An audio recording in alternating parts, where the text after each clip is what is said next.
So, Jason, Signal has been in the news recently. Yes. Yes, they have. We're not going to get into the political stuff, but I think a group chat on Signal with some stuff that was considered quite secret. I won't call it classified because there's a debate about that. But Right. war plans were discussed, and a journalist who was not intended to be on the chat was in the group chat. Yeah. Something like that. You know what I'm talking about. Yeah. And so Signal. A lot of technical journalists reached out and they're like, "Oh my God, Signal was breached." Well, no, it wasn't. Signal wasn't breached. Signal wasn't breached. Signal was arguably misused. Some human error, Right. probably. Yeah. And like, if you put somebody on a group chat you didn't intend, I mean, like, you could do that with just about any messaging app. Yeah. And Yep. Signal just happens to be a really awesome capability for group chats. It handles that very, very well. One of the things that was asked of me was, hey, Signal has this cachet of being very, very secure. So a lot of people use it. And so therefore people who might be involved in the intelligence community or the Pentagon or high-level government officials might use this thing for very... Sure. And therefore, is it appropriate? Okay, well, there's several things to be thought about there. Yeah, I'd unpack that a little bit. Go ahead. Yeah, so my point is this. I would consider, even though it does have a cachet, in fact, I know the original people who were involved with creating the cryptography behind it, and they're very, very, very smart people. However, and this is the only point I want to make, I would consider Signal to be a consumer-grade end-to-end encryption messaging app. Okay. And a lot of people might scream at me and go, no, it's better than that. You can use it for secret stuff. I didn't say the encryption was bad. The encryption is phenomenal. Yeah, the encryption is secure. However, in fact, there's even post-quantum key exchange going on, Tim. Just side note, we talked about this on a previous podcast. Good. Yep. Like they're at the level where Apple's at and Cloudflare and some others, right? Yeah. Okay. I'm not questioning the crypto when I say it's consumer grade. What I'm saying is this. It's on a consumer grade device. Right. Yep. I happen to know that it is incredibly difficult for an app sitting in user memory on your Android, your Apple device, whatever your, pick your flavor, a compromised, perhaps rooted, jailbroken iPhone or Android device, an application sitting in normal user memory won't really be able to know that the device is compromised. In fact, I know a lot of really smart developers who are like, can't do it. It's a whack-a-mole game that you'll never win. Yeah. And so therefore, it is not Signal's responsibility to know whether or not your device is compromised. So therefore, if you want the most has-to-be secret information flow across a messaging app, it better be on something where the integrity of the hardware, the integrity of the operating system of the device is at least in a much better known state, not consumer grade known. Right.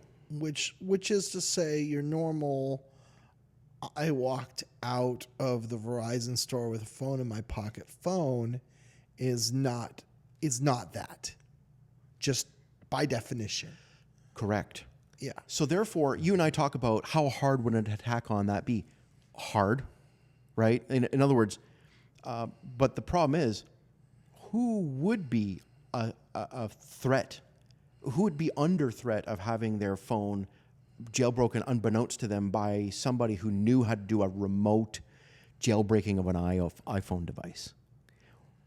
Well, a 4-star general who works at the Pentagon that guy's at risk. Yep. And I don't know who the population was in that group chat, but it seemed to be some pretty high-level people. All of them probably had that kind of level of threat against them on a daily basis. For sure. And so therefore, don't blame Signal. Don't blame Signal for Signal was breached. And don't say, Well, Signal wasn't breached, but I think maybe this illustrates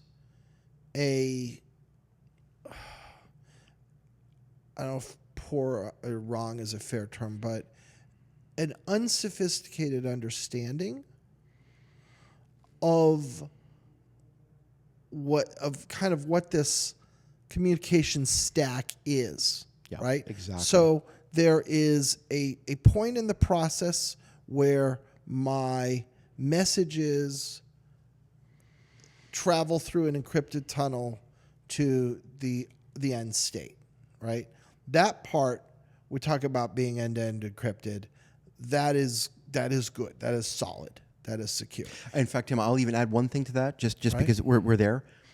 One of the things that was great about Signal was it was one of the early messaging platforms to have perfect forward secrecy. In other words, literally, the keys were rotated with every message. Right. Amazing. Yeah. Yeah. Great. Right. And if they're using PQC, Oh, yeah. so much better. Yes, Right. Precisely. But there's a last mile on either side, which is now this gets decrypted and it somehow gets made usable, which involves characters being displayed on a screen, and there's a text stack there, right? And you've got to now look at every level of that stack to say, is this really safe? If somebody is lifting what's being displayed for the screen and, keylogging that, essentially harvesting that, or if someone's keylogging what I'm inputting, or any number of other ways that could be compromised on those ends, which might even be completely external to Signal, which is your point. It's completely external to Signal. It is Right. outside of Signal's responsibility. Yeah, and outside of their purview and outside of what they could conceivably know about. Right. And so the Signal story, for me, the real story here is people making assumptions about what an app and what a technological solution is and does that are just not factually accurate. Yeah. There's a lot of misunderstanding amongst even some members of the tech community. Definitely technical journalism struggles with this. And that's why we wanted to talk And about I was it. thinking about those individuals. Oh, those individuals. Those individuals that say, it's on Signal, we're fine. Yeah. Just not really understanding the decision they were making and the risk they were choosing to absorb. That is the point, is people chose the wrong platform. Now, hey, I know it's extremely political, and I know a lot of people said, well, it wasn't classified information, that's why we used a lesser system. None of my business. I wasn't there. I don't know what happened. Right. But this is just a direct response to how do you choose a proper messaging app. And I will say, anything that's on your iPhone or Android, because you cannot control the endpoint, Yeah. that is a consumer-grade messaging system. Yeah. Agreed. All right. Thank you, Jay. Thank you, Tim.